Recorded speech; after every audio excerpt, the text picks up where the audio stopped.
Urdu ocean کے معزز ناظرین السلام علیکم۔ ہم میں سے کتنے لوگ صبر کر کے اپنے معاملات اللہ پر چھوڑ دیتے ہیں؟ شاید بہت کم، کیونکہ ہمارا یقین اللہ تعالیٰ پر بہت ہی کم ہے۔ ہم لوگ اپنا بدلہ فوراً سے پہلے خود لینا چاہتے ہیں، شاید اسی لیے بدلہ لے کر بھی ہمارے دل کو سکون کی دولت نصیب نہیں ہوتی، جبکہ اسلام میں صبر کرنے اور معاف کرنے والوں کو خاص اجر کی نوید سنائی گئی ہے۔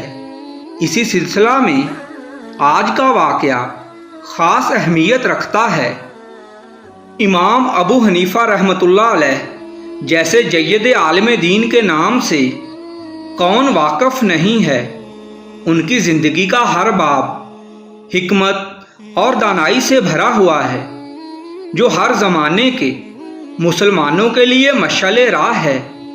آپ ایک بار مجلس میں تشریف فرما تھے کہ ایک کافر آیا اور نہایت بدتمیزی سے کہنے لگا کہ اے ابو حنیفہ، میں نے آپ کی ماں سے شادی کرنی ہے۔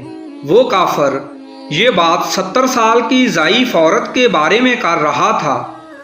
حاضرین مجلس نے حیرت سے انگلیاں دانتوں میں دبا لیں۔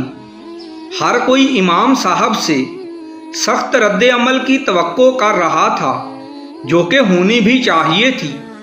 یقیناً ہم میں سے کوئی ہوتا تو فوراً اٹھ کر اس بدتمیز کافر کی زبان نوچ لیتا، لیکن آگے کون تھا؟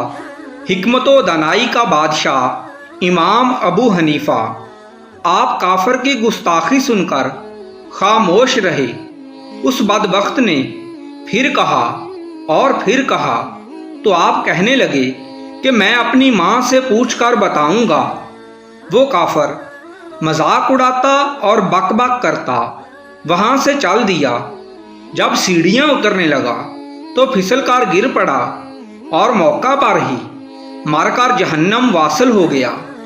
امام صاحب نے اپنے شاگردوں کو مخاطب کر کے فرمایا کہ دیکھو، اس بدبخت کو میرے صبر اور چپ نے مار دیا، اور میرے اللہ نے میرا بدلہ خود ہی لے لیا۔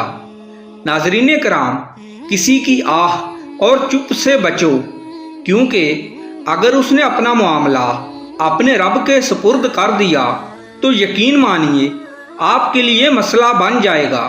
جب ہم کسی کے غلط رویے کا جواب نہیں دیتے تو ہماری طرف سے فرشتے جواب دیتے ہیں، اور جب ہم بدلہ نہیں لیتے تو ہماری طرف سے اللہ تعالیٰ بدلہ لیتا ہے، اور بے شک وہ غالب اور بہتر بدلہ لینے والا ہے۔ آپ سے گزارش ہے کہ اس طرح کی مزید اچھی ویڈیوز کے لیے ہمارے چینل کو سبسکرائب کر دیجئے۔ شکریہ۔